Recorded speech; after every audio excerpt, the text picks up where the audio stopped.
আসসালামু আলাইকুম সবাইকে। সবাই কেমন আছেন? আশা করি সবাই ভালো আছেন। তো আজকে আমি আপনাদের জন্য যে রেসিপিটা নিয়ে আসছি তা হচ্ছে পাইনঅ্যাপেল ফ্রাইড রাইস রেসিপি। অনেক ইজিভাবে আমি আপনাদেরকে তৈরি করে দেখানোর চেষ্টা করছি। আশা করি আপনাদের কাছে আমার এই রেসিপিটা ভালো লাগবে। যদি ভালো লেগে থাকে তাহলে অবশ্যই আমার চ্যানেলকে লাইক, কমেন্ট, শেয়ার করুন এবং সাবস্ক্রাইব করুন। তো প্রথমে আমি একটা আনারস নিয়ে নিব। আনারসের মাছ বরাবর আমি কিন্তু কাইটে নিতেছি। তো আপনারা চাইলে এই সিস্টেমের বোল সিস্টেম করে নিতে পারেন আনারসে প্লেটিং করার জন্য, আবার প্লেটেও নিতে পারেন সার্ভিং বুলে। তো আমি মাঝখানের যে আনারসের যে অংশটুকু ওইটা ছুরির সাহায্যে উঠে নিতেছি। তো আপনারা দেখতেই পারতেছেন আমি কিভাবে কাটতেছি। আপনারা চাইলে এভাবে কাইটা উঠাইতে পারেন, আবার চাইলে চামচ দিয়ে উঠাইতে পারেন, কিন্তু এভাবে কাইটা উঠাইলে সুন্দর হইব জিনিসটা। আর এটা করার সময় অনেক সাবধানে করতে হইব।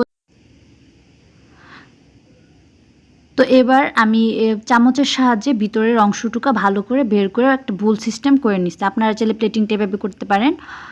তো এখন আমি আনারসটা সাইডে রাইখা আমি 3টা ডিমের মধ্যে এবার সাদা গোলমরিচের গুঁড়া, আপনারা চাইলে কালো গোলমরিচের গুঁড়া আপনাদের বাসায় যেটা থাকে ওইটা দিতে পারেন, আর পরিমাণ মতো লবণ, এই দুইটা জিনিস দিয়ে ডিমটা ভালো করে ফেটায় নিব।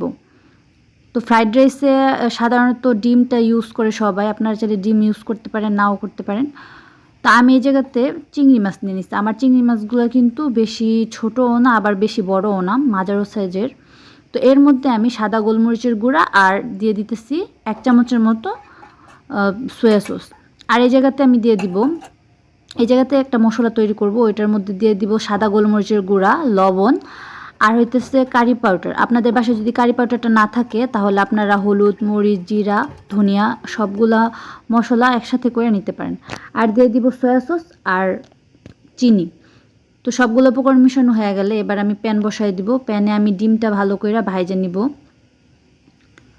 তো ডিমটা ভাজা হয়ে গেলে আমি এখন ভাজে নিব চিংড়ি মাছ। তো চিংড়ি মাছগুলো কিন্তু আমি প্রায় 20 মিনিটের মতো রাইখে দিছি মাইখা। তো এতে চিংড়ি মাছের স্বাদটা আরও বেশি ভালো লাগবে। তো এবার আমি চিংড়ি মাছগুলো ভালো করে তেলে ভাজে নিব। আপনারা চাইলে অনেক কড়া করে ভাজতে পারেন, আবার চাইলে একটু হালকা ভাজা দিতে পারেন, কিন্তু কড়া করে ভাজলে কালারটা অনেক সুন্দর আসবো। আর চিংড়ি মাছটা ভাজতে কিন্তু বেশিক্ষণ সময় লাগবে না। তো আমি কিন্তু সুন্দর করে চিংড়ি মাছগুলো ভাইজা নিতেছি। আমি এই জায়গাতে প্রায় 12টার মতো 10-12টার মতো চিংড়ি মাছ ইউজ করছি।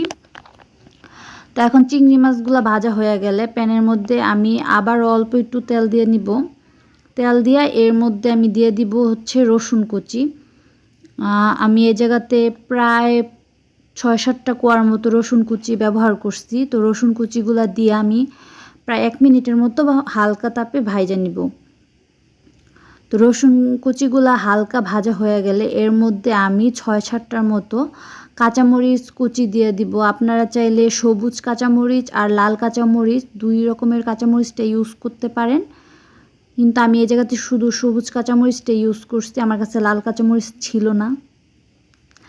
তো হালকা একটু ভাজা নেওয়ার পরে আমি এই জায়গাতে আমার যেই সবজিগুলো আমি ইউজ করব ওইগুলো দিয়ে দিতেছি। আমি এই জায়গাতে পেঁয়াজ দিয়ে দিলাম বড় কইরা কাইটা, আর দিয়ে দিব বরবটি।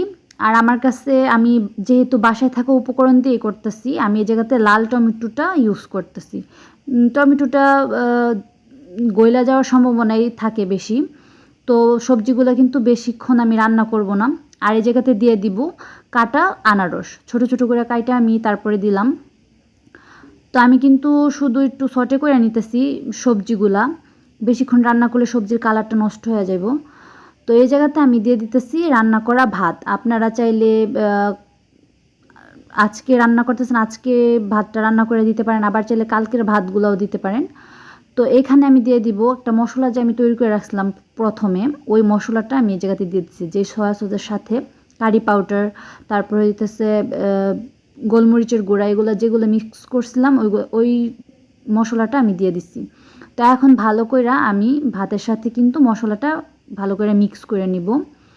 তো মশলাগুলো ভালো করে মিক্স করা হয়ে গেলে আমি এর মধ্যে ভেজে রাখা যেই ডিম আছে আর যেই চিংড়ি মাছগুলো আছে ওইগুলো দিয়ে দিব। তো আমি এখন ডিম আর চিংড়ি মাছগুলো দিয়ে দিতেছি।